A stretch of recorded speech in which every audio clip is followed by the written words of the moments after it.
A Johan Cruyff se le podría describir incluso partiendo de una verdad tan simple como real, de una opinión que maduró el propio Cruyff en primera persona cuando era futbolista y también después, cuando se reinventó a sí mismo como entrenador y como periodista. Y es que Cruyff siempre se ha considerado a sí mismo como el mejor de todos los tiempos y así lo ha transmitido.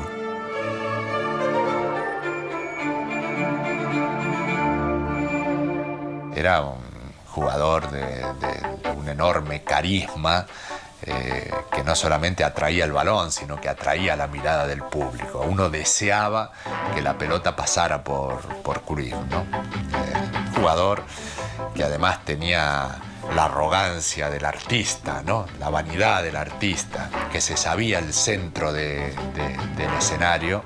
Si de alguna manera llegó a pensar de sí mismo que era digno de ocupar la cima del Olimpo futbolístico, una suerte de representante europeo de ese fútbol practicado por Pelé o Maradona que deleitaba a propios y extraños, es porque nadie fue capaz de discutir sus espléndidas virtudes, empezando por supuesto por los propios votantes de France Football, que le consideraron como una especie de línea divisoria entre dos épocas. Cruyff era todo regate, todo estético, todo lo que hacía.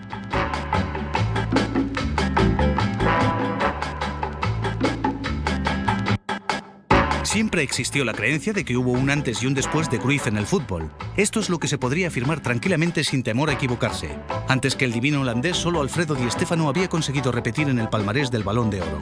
Cruyff fue un paso más allá conquistando 3 trofeos, lo que posteriormente solo consiguieron igualar Michel Platini y Marco van Basten, precisamente el discípulo más aventajado de Johan Cruyff y su digno heredero con el tiempo en el Ajax y en la selección holandesa.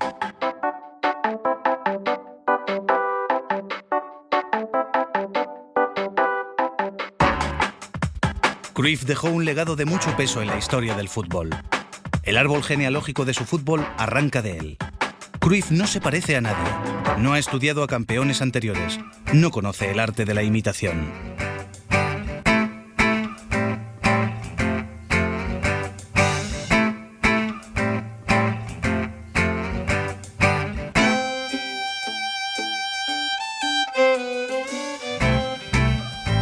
El antes y el después de Cruyff no tiene una fecha determinada, un año cero que marque el comienzo.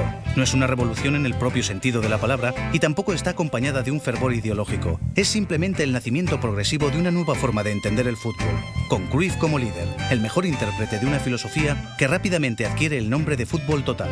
Parece una utopía a comienzos de unos años muy delicados en los 70, un intento por inventar tácticas atrevidas que parecen tomadas de otros deportes. Los papeles se invierten, el intercambio de posiciones es continuo, los defensas aprenden a incorporarse al ataque para jugar de extremos y los delanteros tienen que pensar en presionar. Los especialistas a los que les tocaba cumplir con lo que marcaba su dorsal se diluyen. Yo creo que Cruyff ha sido un genio del fútbol, sin ningún género de dudas.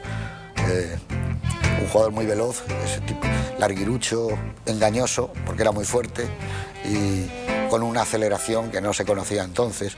Él podía correr mucho y después, como un sprinter de 1500 que esté acostumbrado a correr un 800, Agüita, todos estos tenían ese cambio de marcha que podía ser criminal para los equipos. Creo que era un jugador muy completo en el campo, donde reunía todo, sobre todo velocidad, ¿no?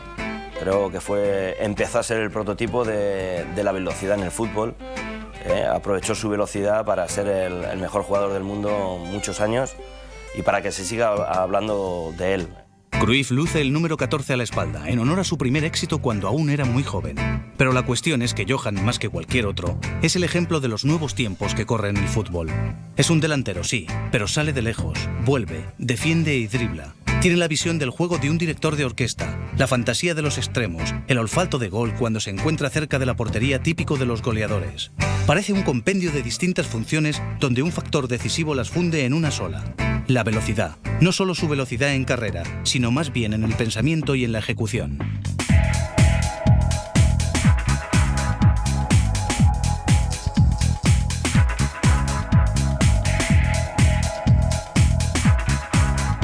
El trabajo de sus entrenadores Rinus Michels y Stefan Kovacs es fundamental para la madurez del joven Cruyff.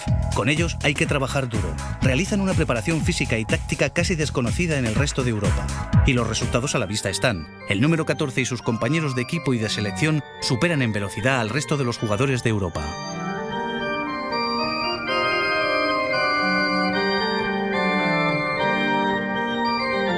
Cruyff gana su primer Balón de Oro en 1971.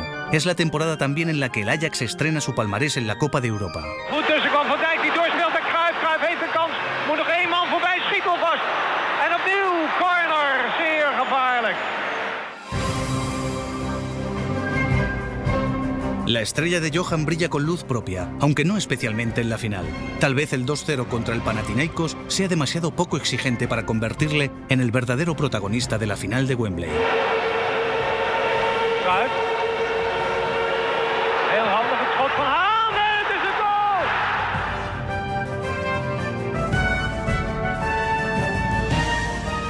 Tienen mucho más cuerpo los éxitos acumulados el año siguiente, aunque la victoria de Alemania Federal en la Eurocopa coloca a 3 alemanes en el podio de France Football.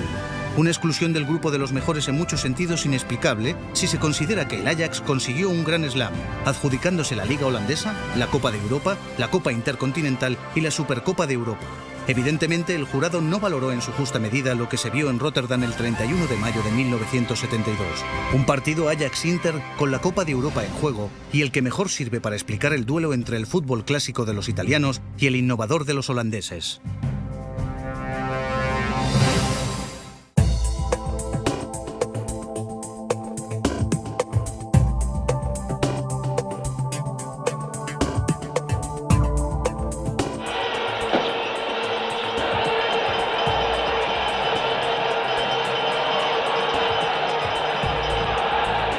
La gran final se juega en Rotterdam, en el estadio del Feyenoord, eterno e histórico rival del Ajax. Los hinchas blanquirrojos son claramente mayoría y animan a su equipo desde el primer minuto, pero la presencia de unos 15.000 tifos interistas también se deja notar.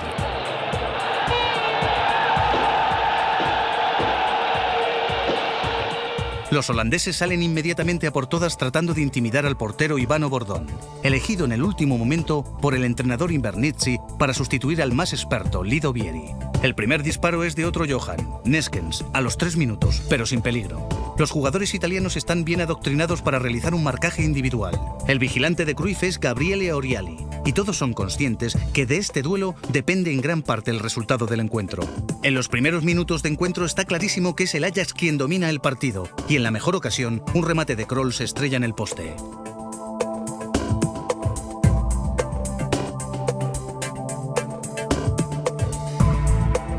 Cruyff reacciona y se hace el amo de todo el juego ofensivo del Ajax. Un centro suyo desde la derecha obliga a la retaguardia interista a multiplicarse para evitar el gol. La finale contro l'Ajax eravamo arrivati proprio al pelo, eravamo una squadra che aveva 3 o 4 vecchietti che stavano finendo, dei giovani che ancora non erano maturi, quindi fu un miracolo arrivare in finale. La primera parte, con todo, finaliza con el resultado inicial y el guión apenas varía en el segundo tiempo. Rápidamente se ve a los holandeses listos para recuperar la pelota con Cruyff y para crear situaciones de peligro en cada momento.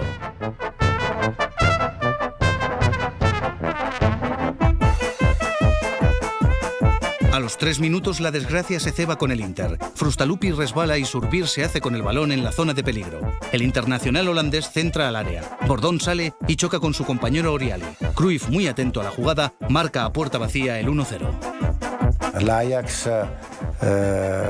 ebbe il possesso palla quasi totale, però senza un malinteso fra 2 nostri giocatori non avrebbero mai segnato.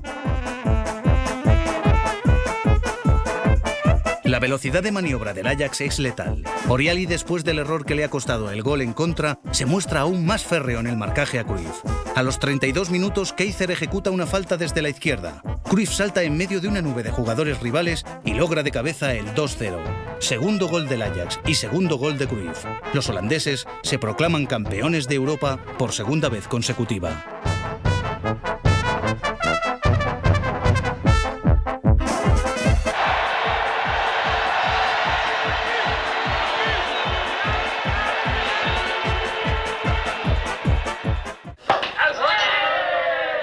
En 1973, Cruyff y su equipo siguen cosechando triunfos allá donde van. En Holanda, el dominio es total. Para Johan, que debutó en la temporada 1964-65, es el 6º título de Liga. En Europa, una vez más es un equipo italiano quien sufre la derrota en la final de la Copa de Europa. Pero la derrota es aún más amarga cuando al final del partido la estrella del Ajax celebra la victoria vistiendo la camiseta de la Juventus, derrotada por 1-0 con un tanto de Johnny Rep. Esta vez el Balón de Oro no puede tener otro ganador que no sea Cruyff. No es unánime, pero casi. Cruyff prácticamente dobla en la votación al segundo y tercer clasificados, Dinozov y Gerd Müller. Un premio suyo al 100%, ya que no hay un solo compañero del Ajax en la lista de los 10 primeros. Un dato significativo que acentúa la grandeza del holandés. De hecho, además de sus actuaciones con el club, son valoradas sus presencias en la selección holandesa, que hacen que el campeón aumente todavía más su leyenda. La fase de clasificación europea para el Mundial pone de manifiesto la categoría de una Holanda extraordinaria que colecciona goleadas y se convierte en una protagonista anunciada en vísperas del campeonato que tendrá lugar al año siguiente en Alemania. Cruyff demuestra en 3 partidos estar en posesión de un repertorio cada vez más completo. En el 5-0 contra Islandia, marca con la derecha desde fuera, ofrece pases geniales, vuelve a marcar con la izquierda y hasta el portero parece asustado. En el partido de vuelta los islandeses son arrollados y encajan un 8-1. También esta vez el fuera de serie naranja asombra al personal.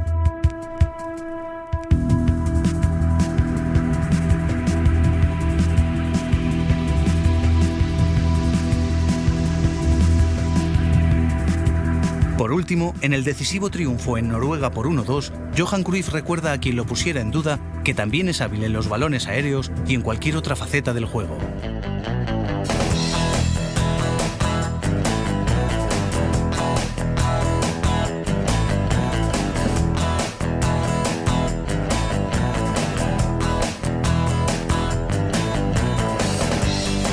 El Barça hace lo posible y lo imposible por fichar a un jugador al que ve como pieza clave para terminar de una vez por todas con el dominio del Real Madrid. Hace 14 años que no se celebra en las Ramblas un éxito en la Liga. Aún antes de comprobar si hay posibilidad y equipo para luchar por el título, Cruyff ya transforma en ganador el ánimo de la afición culé. El tulipán holandés es recibido como una estrella a su llegada a Barcelona y se le tributa el cariño, el respeto y la admiración que se debe solamente a los más grandes.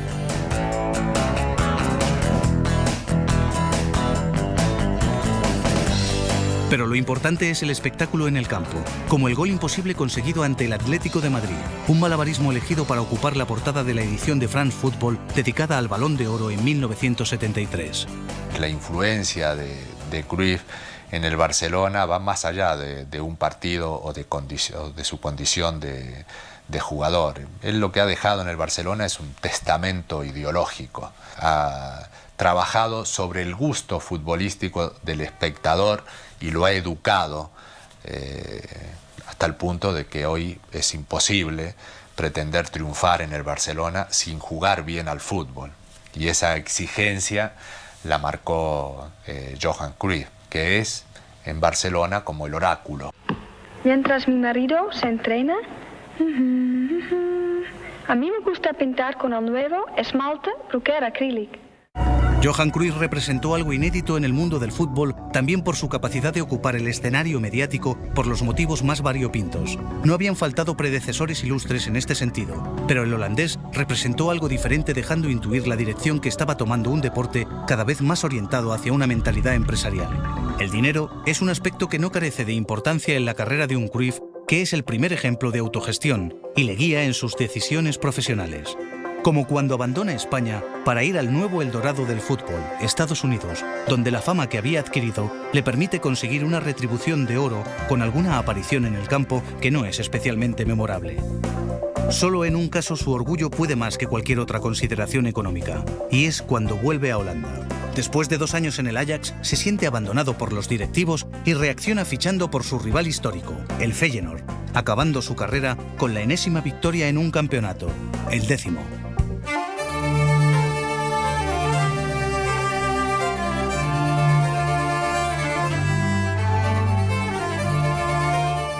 ...20 años como futbolista profesional, con 1974 como año inolvidable en el que se consagró como una estrella de otro planeta. Gana la Liga en su primera temporada con el Barcelona y marca una frontera entre el antes y el después de Cruyff, llevando a su equipo a un histórico 0-5 ante el Real Madrid en el Santiago Bernabéu. El reciente 0-3 conseguido por Ronaldinho y los suyos no admite comparación con lo sucedido 31 años antes en idéntico escenario por lo que supuso en aquella época. Él recibía la pelota La pelota la tenía en los pies y de repente miraba a sus compañeros, a los rivales, al árbitro y daba órdenes con la pelota en los pies sin moverse. Eso no se lo he visto a ningún jugador. Y cuando ya todo el mundo estaba medio dormido, ¡paf!, salía con un cambio de ritmo imparable. De un jugador que lo ha sido todo, ¿no? para el fútbol holandés, para el fútbol mundial. Y es uno de esos jugadores que siempre intentas imitar y cuando lo intentas te das cuenta de que es imposible, ¿no? Son jugadores diferentes de los que salen cada muchísimo tiempo.